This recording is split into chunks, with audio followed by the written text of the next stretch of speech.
Hey guys, welcome back to the weekly Shlog. It's Morgan, Angry Zach, and Leander's up front taking care of customers right now.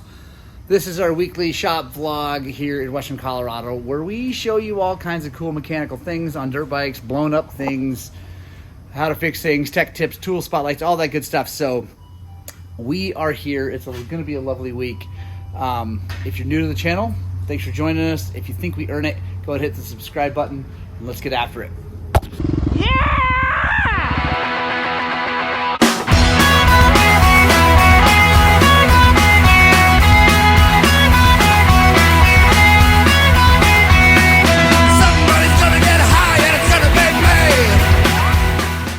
Alright guys, first on my lift is this really clean 350SX. This gentleman friend of mine, his name's Todd Colvin, is selling this motorcycle as soon as I'm done working on it. All I'm doing is air filter, oil change, and then just checking over the whole thing, make sure all the nuts and bolts are tight, make sure it's all good. It really already is. I mean, I started it up, it runs great, there's really nothing wrong with it. He's going to be selling this thing. I think he's only asking $4,500 for it. It is an SX, but because of the age of it and the fact that it's fuel injected, I think you can put a light and stuff on this thing, so you could turn it into an Enduro if you wanted. It's right now not set up for that, but it's a really clean bike. Whoa. Hey, late. All right, guys, so the 350 is all good to go. It just got serviced up. If someone wants to buy that thing, let me know. You can contact me at morgan@highlandcycles.com if it's not already gone. So anyway, contact me if you're interested. That thing runs like a brand new one. So the Anger Man is over here bringing all of his anger to bear on this tiny little motorcycle, which I thought was not very nice, but turns out it actually deserves it. So let's see if we can, I can't even rotate. See if you can look in there, guys. See if I can show you. I don't know if it's really hard. So here, we'll watch this. You go, the crank goes anyway. It's locked up tight, which we already knew because that's why it came in. So Zach's gonna be putting a brand new crank, piston, and everything in that. How'd the cylinder look? Might be okay. Might be some worn through there. Yeah. Oh yeah. No good. Yeah, that's no good. We'll splash ball hone through it real fast, make sure that's not like an optical illusion. But pretty sure it's not. So we'll be sending that off also and getting that fixed by Millennium. So the next thing on my lift, got two big services to do, but first going to be working on this. Just a quick, not really a trivia question, but anyway, little info. For just a few years, Kawasaki, and well, actually for quite a few years, Kawasaki and Suzuki were teamed up, and for just a few years, Kawasaki made a KLX400, which is this, which is just a Suzuki DRZ 400 with green plastics. It's always interesting. Sometimes when you tell the customer that that's the case, they bristle. Most of them know, whatever.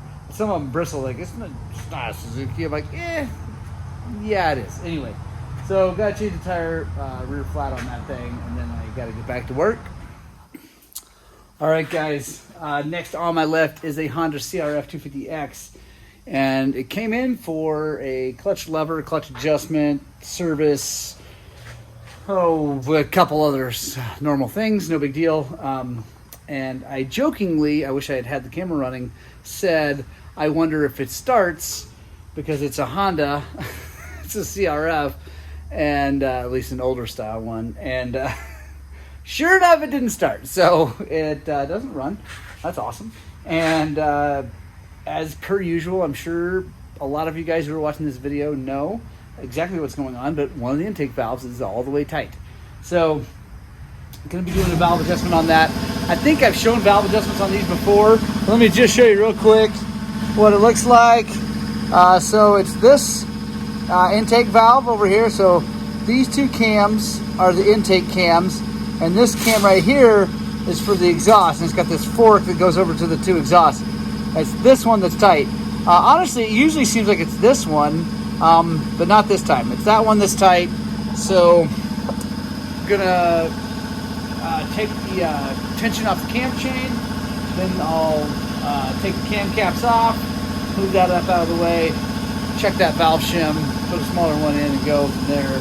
I'll check in if I get anything really interesting, but like I said, I'm pretty sure I got a video specifically on how to do Honda CRF. So anyway, gonna do that. I'll let you know what I find. All right, guys, so I got the Honda running. The valves were definitely tight, like we talked about. Anyway, fires right up. I think I still might need to do something with the carburetor.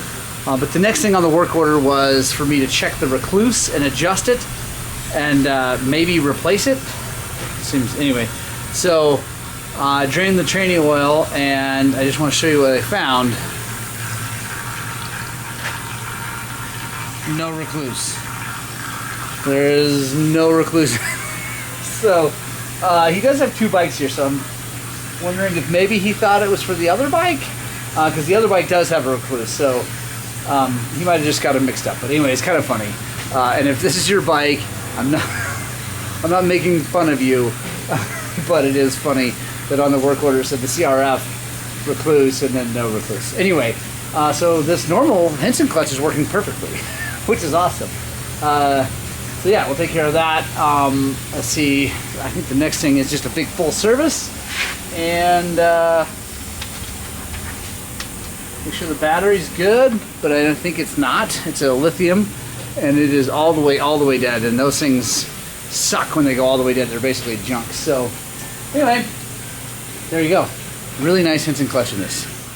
All right, guys, so got the Honda almost done. The clutch cable I think is a little bit stretched. It seems to be working just fine, but of course I can't find one very close. But anyway, we'll deal with that. It does work, so that's fine. But I want to show you something. When you're doing a full service on a bike, you want to check everything. And what we're doing is going through, checking all the bolts, all the nuts, everything. Make sure there's coolant in it. Obviously I just changed the oil and all that stuff, but watch this, guys. So look here. See that? That's not good. That to me is a problem with a aluminum sprocket. You tighten them down. This probably was tightened all the way at some point, but they loosen up because the bolts are steel and the hub is aluminum. When you pinch down on it, the hub is a lot stronger than usually the aluminum of these sprockets. I don't know if this is a Renthal. Yeah, it's a Renthal. But they usually use some relatively lightweight aluminum, and that's the whole point, is make it lightweight. And eventually, if you don't check it all the time and keep them nice and tight, they'll wear out like that. So I think we caught it in time. We can just go through and tighten all those up, but definitely something to be keep an eye on your bikes, guys, because aluminum sprockets do it way worse than all the other ones. So anyway, gonna tighten those up and we'll just keep on going. All right, guys, so I'm taking apart a KTM cylinder to send it out to Millennium to get replated. It's from that blown up 300 from the last Shlog. And just had a quick little tech tip for you guys. So these there we go. These bolts in here, the new ones are a Torx drive, which is kind of a little bit better than these Allens. But either way, they're really tiny little bolts, tiny little holes, and they like to strip out. So before I even do anything to them, see if I can get a good shot. Could be interesting. I like to get the blue wrench and heat them up really good. Now the thing is, when you're doing this, there's some O-rings and stuff in here, but it doesn't matter. We're replacing it all anyway, so you might as well get really, really hot. If you can, you want to heat up the metal around it. The problem is you're gonna get the bolt anyway. And then the other key to this is get a nice sharp Allen. This one's pretty good. And we're gonna go nice and easy and see if we can't break that loose.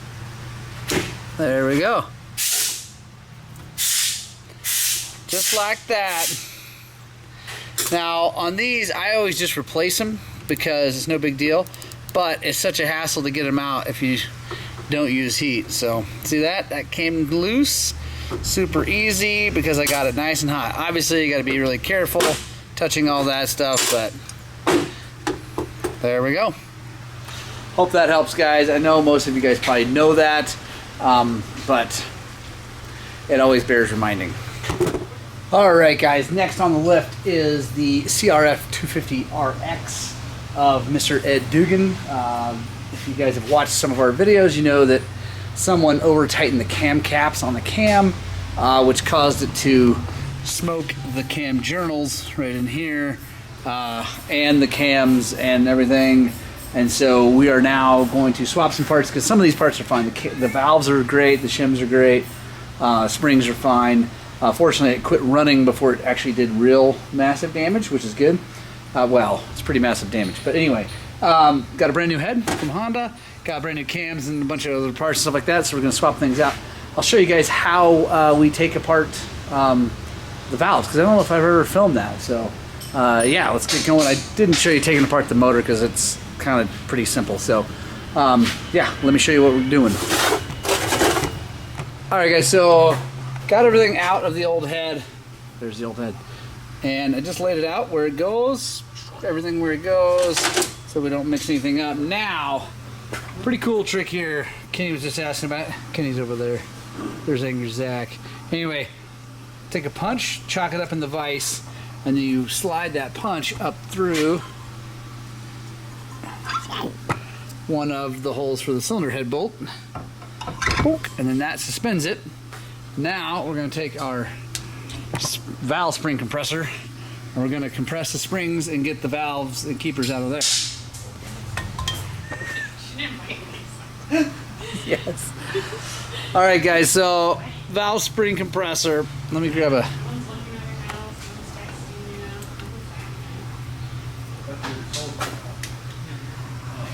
There you go. See how that valve spring compressor pushes down? See those keepers right down in there? We're going to pop those out with a magnet. Then release the valve spring compressor, pull it all out. And then what I'm doing is I'm taking each thing and putting it right over here next to where it's going to go in this head, because the valves and springs are totally fine. Alright guys, got everything swapped over that could swap. New parts where it need to be new. Got the cam sitting in here, and now I'm checking the clearances while it's here on the bench and not putting it all the way into the bike and then doing it, because that's a pain because you got to reach around things and all that. So what you're going to do is set your cams down in here, put the cap on, tighten it down to spec, which is was the big problem with this thing. So it's going to be 7 foot-pounds, and then we'll check them if we need to, you know, change shims or not, you know, whatever, we'll do that then. And then you take the cap back off, take it back in and put it over there and whatever. So yeah, pretty cool thing. Something to note too, when you buy a new head from Honda, this O-ring right there comes in it, which was cool because I forgot to order it. So yeah, showed up. That was awesome. And another thing to note is that the intake cam does not come with the gear on it at all, which is weird. The exhaust cam obviously does, with all the decompression and everything like that. So anyway, fortunately we have another gear. That's not a big deal. So anyway, I'm gonna check these, get it all dialed in, put it back in here, and I'll check in when we start this thing, and hopefully she fires right up. All right, guys. So breaking news here at Highland Cycles. So this 2019 CRF 250RX that we took apart, and the head was junk. Here's the old cam cap. You can see right there. Anyway, I had thought that the cam cap had been over tightened, because it is, you can't do that on these. There's no bearing. Anyway, long story, went into that. I thought it had been over tightened because this is owned by a gentleman who has 2 Hondas, maintains them regularly, takes good care of them. But I may have found the underlying cause. So join me as we take this oil filter out of here. So you can see, got the oil filter cover off. I believe, yep, there we go, guys. That oil filter is in backwards. That oil filter is absolutely 100% in backwards, and I'm gonna have to call Mr. Dugan and let him know that that's a bummer. I don't know. Yeah. So that is a 30-second mistake that just cost this gentleman a giant pile of money. So that's a bummer. I always check this kind of stuff before I start a motorcycle back up. I didn't check it beforehand, didn't really matter. We had to get the parts and fix it anyway. But yeah, on a Honda, if you put this in backwards, it will starve the top end. So yeah, that's a bummer. I hate to have to do that. Give them a call, but I mean, it doesn't really matter. The bike's going to be fixed, and that's good, but make sure you get this stuff in right, guys. All right, guys, we got the oil filter in correctly. It's stainless oil filter, so it's in fine shape. Just isn't backwards and starving the top end. And the way that happens is that there's a passageway in here in this cover that pushes it to here actually and goes up. And anyway, when you have that backwards, it can't get there and it doesn't go to the top end. So anyway, this makes me sick. I'm super sorry for Ed, but anyway, we got that in right. Got oil in it, got coolant in it. Your filter looks good. Spark plug, everything's good. So I'm gonna leave the tank like this because I think it'll run like this, and I just want to be able to check the flow of the coolant once we get it started. So let's see how it goes.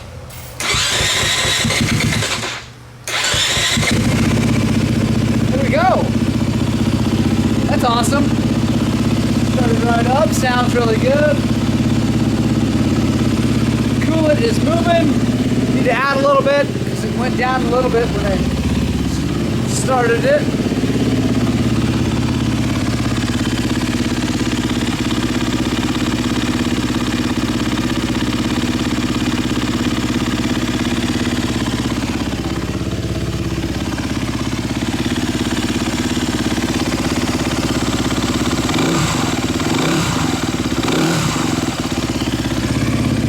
Right there, that's what I'm looking for when that's why I always leave the cap off, is I want to see the coolant being pushed through there when you rev it a little bit. Just make sure the water pump's working and all that stuff, because I've seen things blow up because of that and then not get caught and then blow up again. So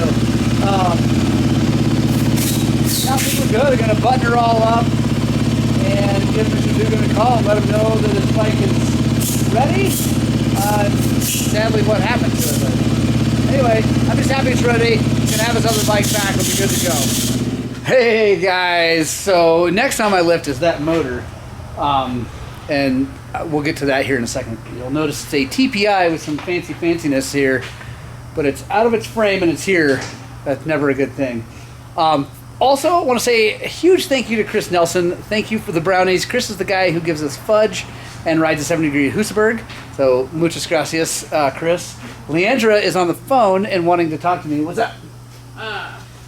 Would this be okay? He's got different sizes on there now, but for his YZ450 doing the 110. Oh, 90? Yeah, that's an awesome tire. And the M59s for the front. Yeah. Who's that? Yeah, perfect. Yeah. But guys, I have to say, you guys, most of you know already, I'm coming over here near Zach because the smack talking is about to happen. We hit 10,000 subscribers. Thanks to you guys. Thank you so much. Now the death match is coming. And I don't know exactly where it's going to be or when it's going to be, but don't worry, we're not going to skip it. We are going to go boxing at least some. Anyway, it's going to be awesome. But just know that from here forward, there'll be a lot of trash talking, the big build-up. It's kind of like Mayweather and whoever else the guy was, and Muhammad Ali. But we're coming up. Actually, I want suggestions from you guys what we should call it, because I liked it back when Ali had the Thrilla in Manila or the Rumble in the Jungle, something like that. You guys come up with some suggestions for that, and we will definitely do it. I'm going to eat this brownie real fast, and then we're going to get into this motor and talk about what's going on with that. All right, guys, so Who, Zach? You. Me? Can't see. All right, guys. So this is a 300. I'm not exactly sure what year it is, but it is a TPI. I'm going to now call the gentleman and ask him about it. So I'll bring it in, at least on my side of the conversation. Hey, is this Bo? Bo, this is Morgan. Sorry, man. I had to get my kids. See, I'm sitting next to it as we speak. Doug said that it ran out of oil and died, but died like a safety thing, right? And then when it died, did you restart it right away, or did you immediately realize what had happened? And did it immediately start knocking like right away, or did it wait a little bit before it's...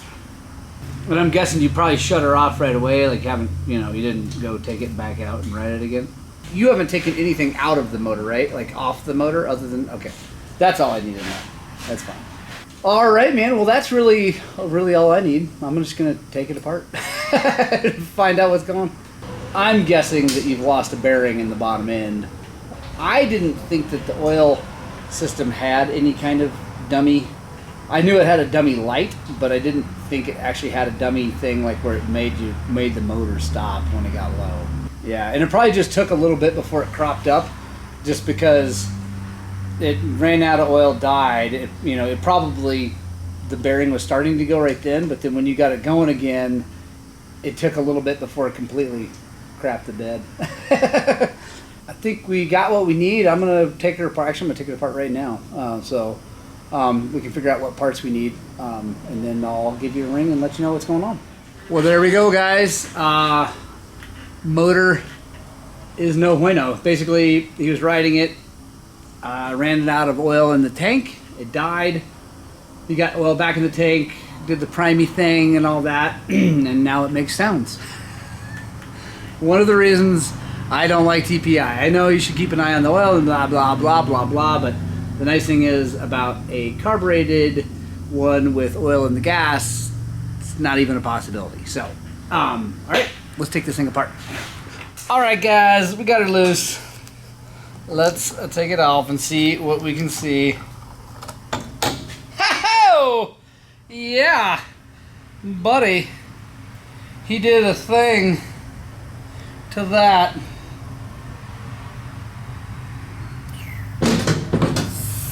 So there we go. That is that's no bueno right there. That is bad. And then, I mean, the crank isn't moving at all, and it's not blue, but that's gnarly.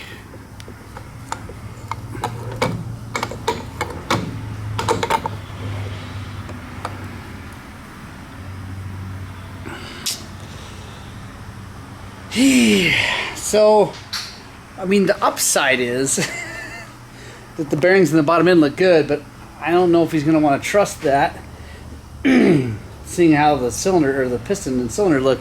But it's kind of like mine. I melted mine all the way down and didn't ever mess with the bearings in the bottom end because I knew it just leaned out and seized. But you got to wonder the oil situation, if it hurt it. So I'm not going to trust it. I don't think there's any way I'm going to trust it. I'll talk to him and see what he wants to do, but this is it's a blowed up. It's way blowed up.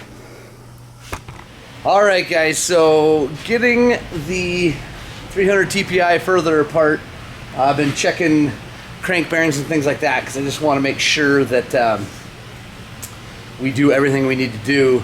And just a quick note, I talked to the customer. I think we're just going to replace everything anyway.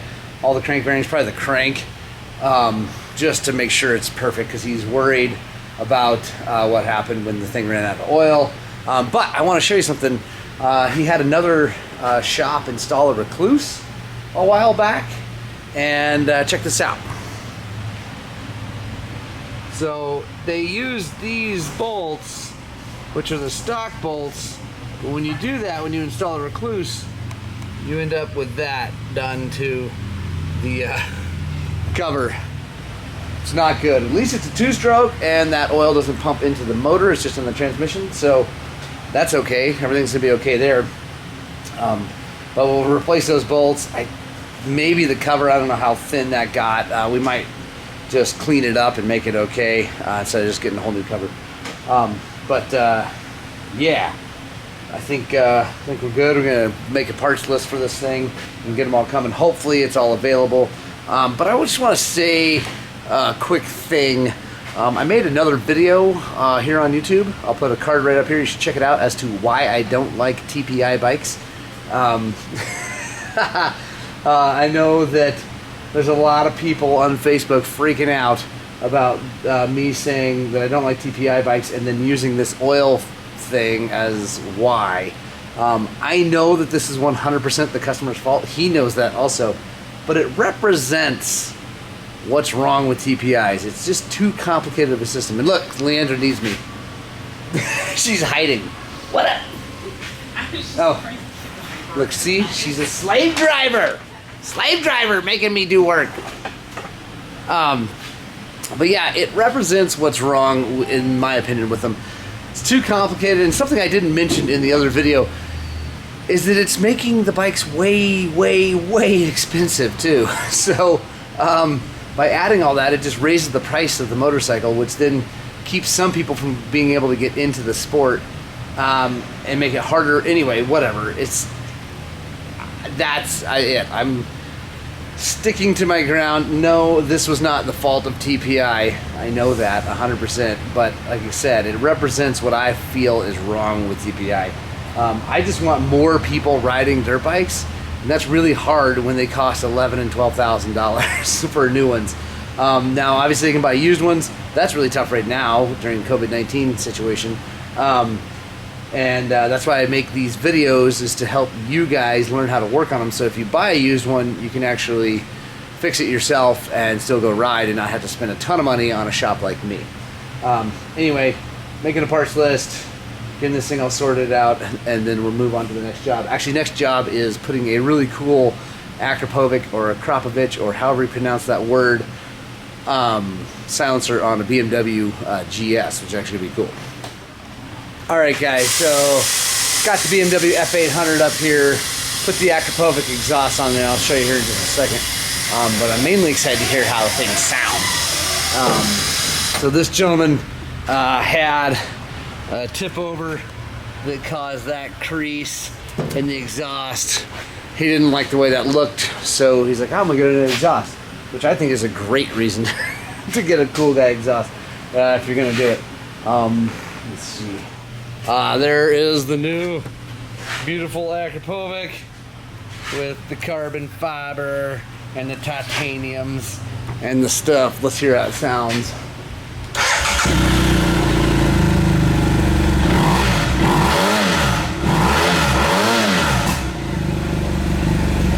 Sounds good. It's also probably about 5 pounds lighter, which is nice because it's kind of high weight on the motorcycle. So that's good. Should run a lot better, run a lot cooler too. So, all right, on to the next job. All right, guys. Next on my list is a CRF 150R, the tiniest high-performance four-stroke. I know it's not probably the tiniest high-performance four-stroke, but in the motorcycle world it is. In the dirt bike world, I guess. Anyway, got the carburetor off. I wish you guys could smell it because it's disgusting. But these are an interesting little thing.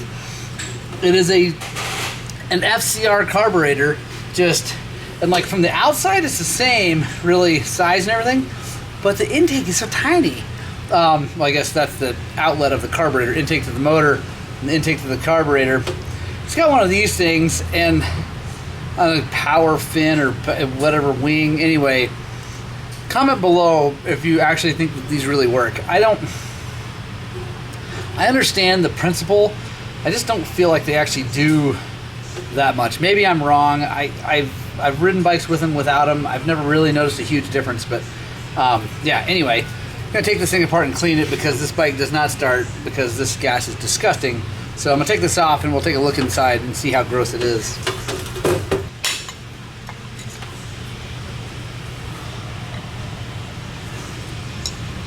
There you go, guys. That's what happens when you leave gas in the carburetor for too long. Alright guys, there we go. Just out of the ultrasonic. You see still a little bit of grime in there, so we take our brake cleaner. A little bit of elbow grease in there. The ultrasonic did a great job, but it still needs some love. I'll probably just chuck it back in. I gotta pull this thing off and let's take a look at that diaphragm. This thing could be gnarly. Actually not that bad at all. See, that is cleaner, but still not good. So I think I'm gonna take these two parts, put them back in the ultrasonic, run them through again, probably change out the water, because the water in the ultrasonic for this one was not all that clean. It was only been used one other time, but it wasn't fresh Fabuloso. So gonna redo that and we'll check back in. All right guys, there we go. Got her back out of the ultrasonic. Now it looks right. Same with this. Got it all cleaned up. Gonna put these back together, put it back in the bike and see if we can't get her started. I'm not putting a mid-body gasket in it, partially because I don't think I have the one for this, unfortunately, because it takes a different one than every other mid, but anyway, whatever. But then also hopefully it'll be all right without it, because I can't remember if we did one on this already or not. But anyway, put this thing back together and we'll check in when we start the bike.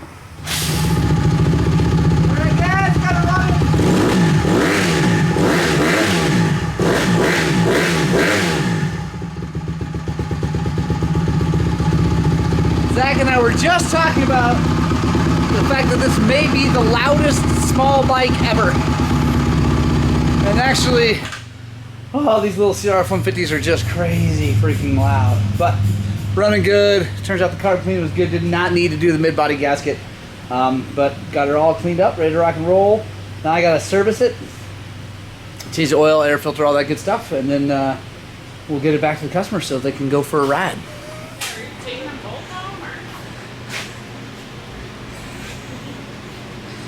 I think there's a domestic dispute going on over here. We're filming. So much anger. Anyway, guys, thanks for joining me for this week's Shlog. I really appreciate it. I hope you guys liked that video. It's Saturday. We're out of here. Zach's staying to finish and put a tire on for a guy. And Leandra's yelling at him. So things are pretty much as good as it could possibly be here at Highland Cycles. I love you guys. I hope you get out and spread the gospel of two wheels. And as always, you know what I'm going to say. I hope that what we're doing here is inspiring you guys to work on and get out and ride your dirt bike.